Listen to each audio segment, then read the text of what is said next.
This is round number 5.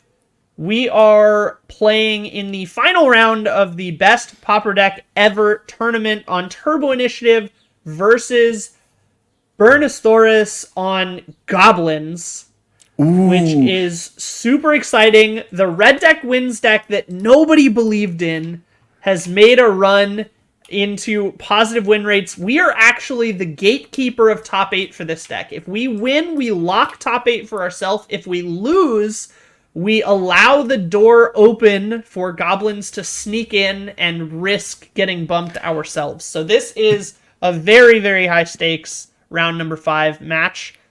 We won the roll, so we are on the play. This is also just terrible for you because everyone loves Goblins. So you want to win, but if you lose, you're the bad guy. If you win, you're the bad guy because everyone wants to see Goblins. Make it.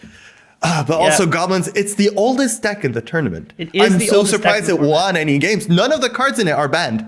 You could still bring this today. Now, I will say, similar to the Delver matchup, think this is a bad matchup for Turbo Initiative. I think it's a bad matchup for a different reason, though. Turbo Initiative in general was very weak, even when it was dominant, against go wide quick aggro strategies, because it is very all in on one creature. And if you run a whole bunch of 1-drops, you can just get around that creature and steal the emblem and never give it back. And they can't do a whole lot about that. So in a deck full of red 1-drops, burn spells, I'm running 4 snuff outs. So against all that full burn package, snuff outs not really safe. And against a whole bunch of aggressive 1 and 2 drops, I can't really keep up going wide enough with enough blockers. So it really comes down to I have to play this very conservatively. I really kind of have to play to my outs. Unfortunately, this hand does not have any of those outs. So this is a hard mulligan, no creatures. Just 1 removal spell, a 2-mana removal spell against a deck that only has 1 and 2-mana creatures. Right. Does not seem good enough. Now, Crypt Rats is very, very important in this matchup, so it's definitely something I will be on the lookout for. Yeah, you only have 1, unfortunately, on game 1. Here you have a turn 1 initiative. I do have a turn 1 initiative, but I have nothing else. That is kind of the best we can hope for, though, so we just have to hope that it gets the job done. And you won the die roll, or you lost it? I won the die roll, so we're on the play. Okay. So we get to do the thing. And that's important. It's unlikely that he doesn't have a 1-drop, so you just have to start jamming early. And I guess we're going to see that initiative dance here, because there's no way you're preventing him from having it. Yeah, it really comes down to, I have to play this very carefully, because once he steals the emblem, it's very hard for me to get it back, because he'll have a bunch of blockers.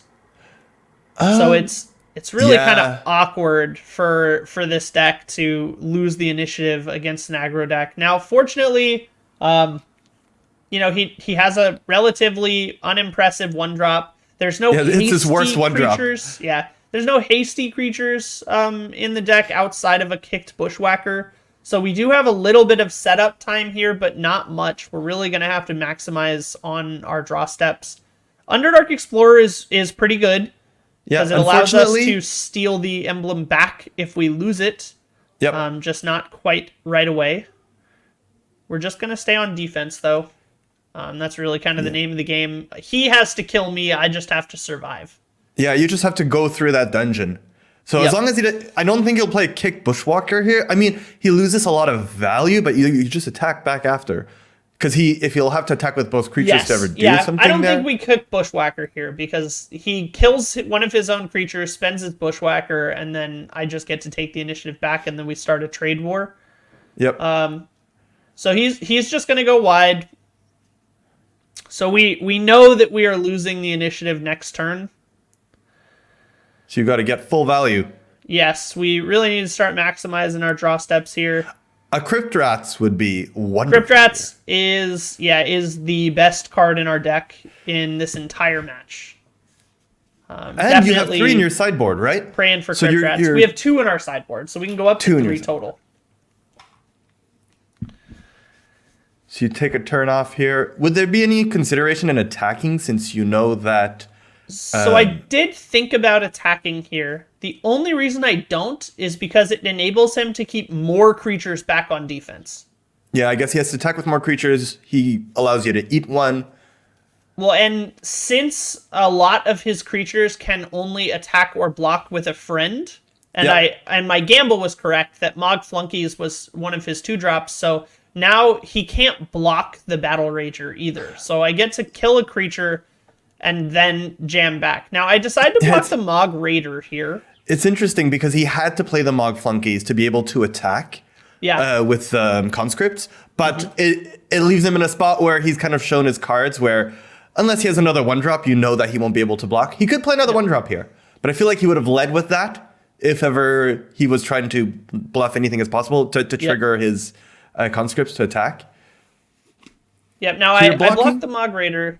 The reason I blocked the Mog Raider here is because I want to force that sort of value off of the table to like dodge blockers later.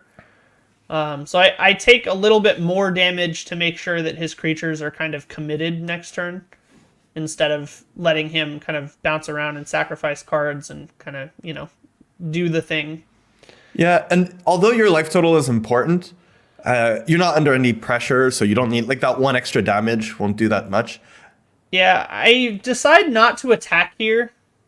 I decide to attack here knowing that I can progress the initiative with the Underdark Explorer. Yeah, you're going to get the throne. To go straight to So you're going to get another creature. Mm-hmm.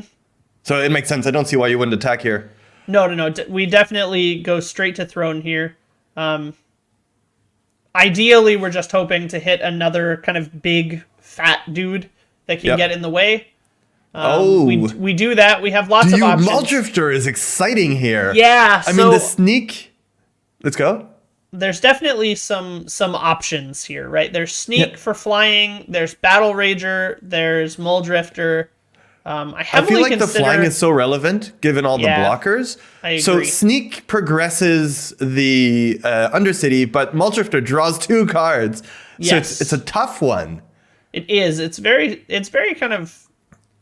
The only issue is Mulldrifter dies to Fire Blast. Yeah, so you don't I end up going with the Battle Rager.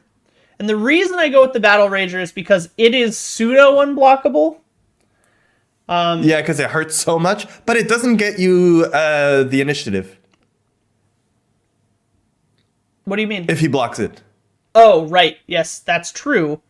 The reason I went for the Battle Ragers was simply that it has the biggest butt. Yeah, and it's harder to kill. Yeah. I was kind of worried about him just burning me out here, so I didn't think I'd be doing much attacking in the air anyway. Most of it was going to be on blocking duty. So here you block the Jackal Pup, I guess? Oh. It's not a Jackal Pup, it's a Jackal Familiar. If it was a Jackal Pup, I would block it 100%. Yeah. Is Jackal Pup is pauper legal, right? Oh, yeah. And it used to be played, so I was surprised that this deck didn't have it. It must be before it was good. Which is saying something, because it's been bad for a long time. Yep. So we go to 11 here. Really kind of a stressful one. We have to do something. We draw a land again, which is super brutal. So he's got a 3/3 Goblin. So he's swinging back for 4, 7, 8. So and has 2 cards in hand. He is going for the trap once he hits. So that's 8. Oh yeah, that's lethal. So you have to block. I guess you have to attack with 1 creature. You have no choice. You need to also present a clock. Exactly. If I don't attack, I'm like super dead. Would you go for the Well of the Forge here? Because Scry 2 might be really relevant if you get a creature on top. Yes, the problem is that the path from Lost Well does literal nothing for the next 2 turns. Yeah.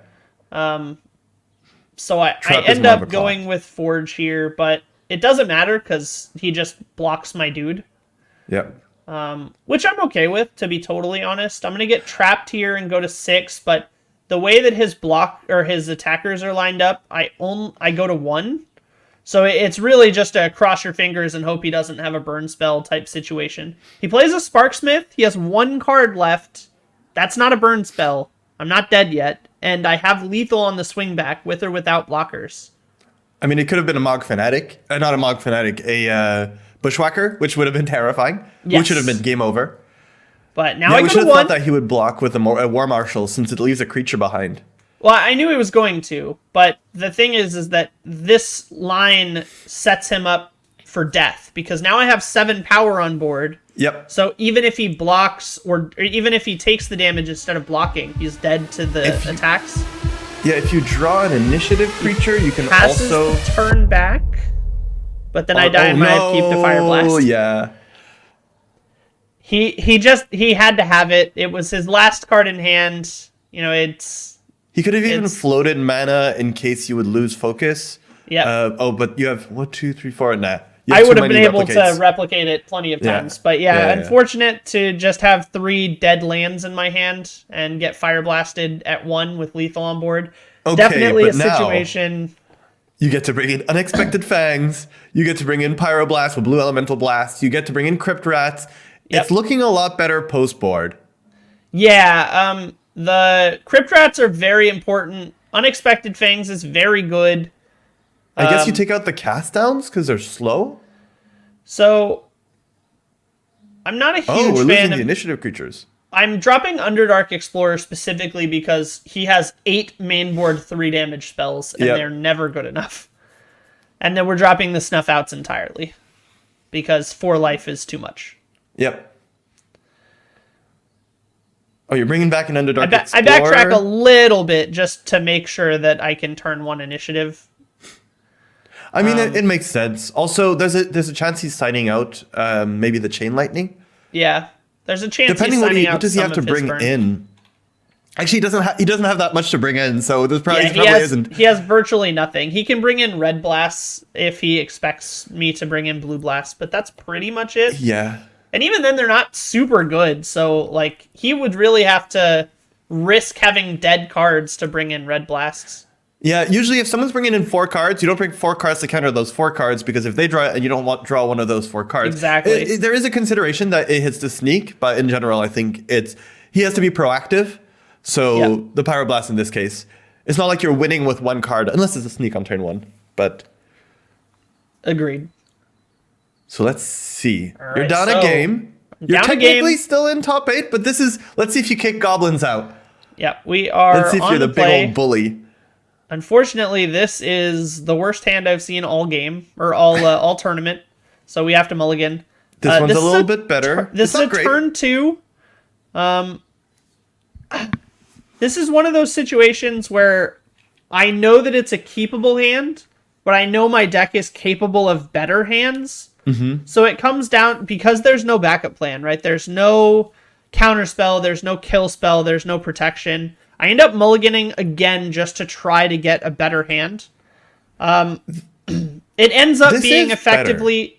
Better. Well, it ends up being exactly the same hand. Well, so here you can swamp Lotus Petal, Cabal Ritual, into the Battleforger, which gets you a land that you can use to play. Because I need 1 extra mana, so it's still a turn 2 initiative. Because Cabal Ritual only makes 3.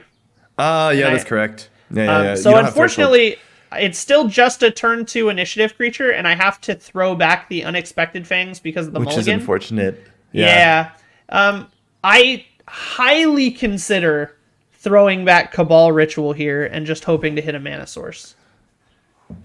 So you'd either hit another Cabal Ritual, a Dark Ritual. Oh, you could hit a Simian Spirit Guide, but then you have Lotus more Petal, lands. a Simian Spirit Guide, any ritual, any land. But also you could get rid of a land. You can see I throw back the Lotus Petal here, and I'm just okay, I hit a mana source, and I'm in a good spot. And then Wow! I decide that that's not the play. This mulligan phase is really stressful because I mulliganed away a turn 2 initiative because it didn't have enough stuff. Mm-hmm. And I end up keeping a turn 2 initiative with literally nothing else. So it's super brutal that the mulligan doesn't end up giving me a turn 1 initiative here. really was hoping for a turn 1 initiative because this is kind of the worst case scenario. Yeah. Especially he's starting out of the gates with a creature. Well, Next turn. it's worse that it's a 2/2. Oh, So, at least. So You I get draw Unexpected Unexpected Fangs. Fangs, which is great because I'll be able to cast it. The problem is that now, because my creature is 5 toughness and his entire deck deals 3 damage, Yep. I have to If you decide block- whether or not I can block this 2/2. If I block this 2/2 and my creature dies, I am dead. DED. Yeah, I end of assume you game. just don't block it because you come back so easily with the Unexpected Fangs.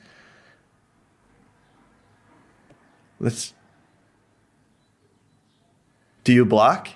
I wouldn't. I feel like I would. That's how you lose this game. And in this case, I you have agree. more percentage chances with the race, especially with the Unexpected Fangs. So you don't go here. You don't go for it. Yeah, I tank a little bit on this, trying to figure out if the opponent has a burn spell. Ultimately, I agree with you. I end up taking the damage. I was really frustrated that I have to take this damage, because if this had been a turn 1 initiative, then that's a 3/7, and I can block here safely all day. Yeah. But because I'm 1 turn behind, I have to take this and give up my initiative, which is super brutal, because I'm already guaranteed not to get it back next turn. He just blocks with Mog Raider, so I know that I'm not getting the initiative back, which is brutal. Yeah, you could draw. You can't even draw. At least I here. draw the Blue Blast, which is very good. This So is there's- quite good because you can get the initiative back if you go kind of all out. Yeah, so there's 2 considerations here. I can Blue Blast the Mog Raider and then Unexpected Fangs. But I think that with the Unexpected Fangs, I'm able to go long here. Okay. Or at least longer here. I sort of forced the ability here. This is a mistake on my end. I shouldn't have played this here because he's just going to sack the Mog Raider anyway, so I don't gain the life regardless. But to do it now when he's only got 1 mana up means he would have to like Fire Blast plus Lightning Bolt in order to kill it in response. So at Which least would I blow up all his guarantee... lands. Yeah, I guarantee that I've got the Unexpected Fangs out and I have Blue Blast backup. So I'm in a pretty okay spot here. Opponent has Forge for his Mog Conscripts. Yeah, it's getting a lot bigger. Yep.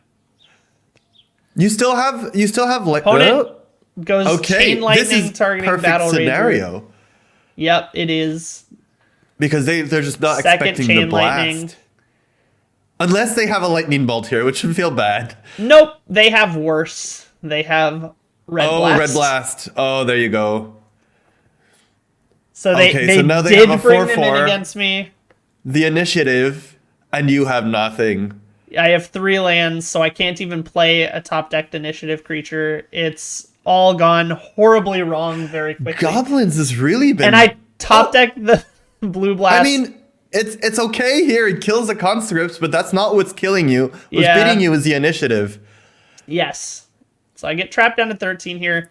Yeah, it's really just one of those situations where, like, he kind of had to have it, and he had it all. And he had This to draw, Goblin deck. he had to hit his land drops, he hit his land drops. You know, he had to have the burn spells plus a counter spell. He had them, and it was pretty brutal. It goes to show with those red decks that sometimes just beating down with kind of bad small creatures, but playing a lot of them, just wins you the game. Like, he's not doing anything fancy here. Well, he had some chain lightnings.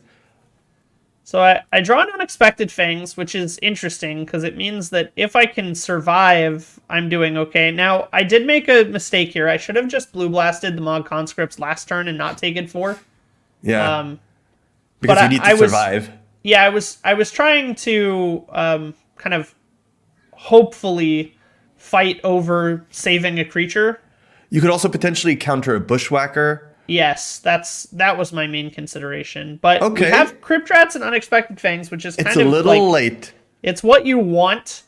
Opponent down to 2 cards in hand, has used Yeah. some amount of burn spells. We just kind of have to run this out and hope we're not dead. The issue is you need a lot of mana to Unexpected Fangs and activate the Crypt Rats to get rid of creatures, and you only Yep. have 3 lands. And opponent So has it's- Throne here. Yeah. So they're going to get a really big creature. Or not. Or a medium-sized creature, but more creatures. They get a War Marshal. Also, if they Bushwhacker here, you're just... And a Jackal. Oh, no. They Yeah. don't. Jackal Familiar. I mean, he's still got 2 cards in hand, but... Oh, he's going to tax. He just attacks for 5. So we're not dead. I mean, he has 2 Well, cards in hand. We're going he to could have Lightning Bolt. He could have Fire Blast. Oh. So he just passed. I didn't die in my upkeep this time. Unfortunately, it's just There's not not much you really can do. enough. I needed it to be a black source. I needed to be able to make black mana here. Mm-hmm. Because if I can resolve this Unexpected Fangs and pulse the Crypt Rats for 2, Then you gain enough life. I do okay here. But unfortunately, that's just not how it's working out. I can only pulse it for 1, which does gain me enough life not to die here. And it gets rid of one of the goblins. Yep, it gets rid of a goblin token, but really needs something amazing to happen here to save this game. It's just not working out. One of those you just kind of took a turn situations. off at some point, and he got to capitalize on that. Yeah, it really was just I needed to turn 1 the initiative creature instead of turn 2. That was what it came down to. Like, turn 2 has proven time and time again just not to be good enough. It has to be a turn 1 initiative Against creature. the slower This deck's decks, not it's- fast. Yeah, against the slower decks, it's been fine. But in this case, against this and the Delver deck, It's just, not enough. crucial tempo. It needs to be on oh 1. no. Well, it was Your over last anyway. chance got lightning bolted. Oh, It was wow. over At anyway. least that means Goblins makes the top 8, which is very exciting because It people love Goblins. It means that either one of us will make the top 8, both of us will make the top 8. But there's some number of Goblins and or Turbo Initiative will make the top 8. That wraps up the tournament. Best deck in Pauper's history. We now have a top 8 confirmed. And the top 8 is as follows. Let's see, what do we got? So the top 8 is Goblins, Fisher Familiars, Flicker Drake, Elves, Orzhov Pestilence, Chatterstorm, Turbo Initiative, and All That Glitters Affinity, with 8 posts, unfortunately, being the unlucky 3-2 that got bumped from the top 8 on Tiebreakers. Oh, that's too bad. Super excited to see the live games on the CardMarket channel. So those of you excited to go see those, go check out their channel. I'll have it linked in the description. But I'm sure most of you are already subbed. Thank you so much for hanging out, Carl. Appreciate it. And It was a pleasure. These games were really. wild. It's really what I love about this tournament, this kind of tournament, is you see a bunch of decks from history that would have never. There's a chance some of these matchups just were never played before. This is the only time they ever happened, which is so exciting. It's also the spread of the decks in the top 8 are so wide. You've got the oldest deck and the newest deck. Yep. You've got the 2 oldest decks, Goblins and Fisher Familiar, which are long gone. Fisher Familiar from being banned, but Goblins still has all its cards legal, and it's still pitted in the top 8 of the best decks ever. Some terrifying, terrifying decks. Goblins and Elves made it. just yet honest red deck Infect- wins. Yeah. When Infect and the 2 Delver decks didn't make it. Yep. Like, Goblins makes it, but Kuldotha Red did not. This is Yeah, wild. it blows me away that Kuldotha Red didn't make it. I will also say, big shout out to Kerblanksy for 4-1ing on Orzhov Pestilence. If you look at the predictions of the players in the tournament, no one had faith in that deck or Goblins. Yet all those decks made the top 8. It's wild. Yep. People will say it's rigged, but it's not. We just had really good players. Kerblinksy did a wonderful job. I'm really excited to see how this plays out. Imagine Pestilence wins the whole People will say thing. I threw my game against Goblins, but I'll tell you right now, I do not think I was winning that match. So Yeah, it just doesn't seem that favorable for you now that we got to see how it plays out. We'll see how these play out in the top 8. yeah, super All right. excited to see the top 8.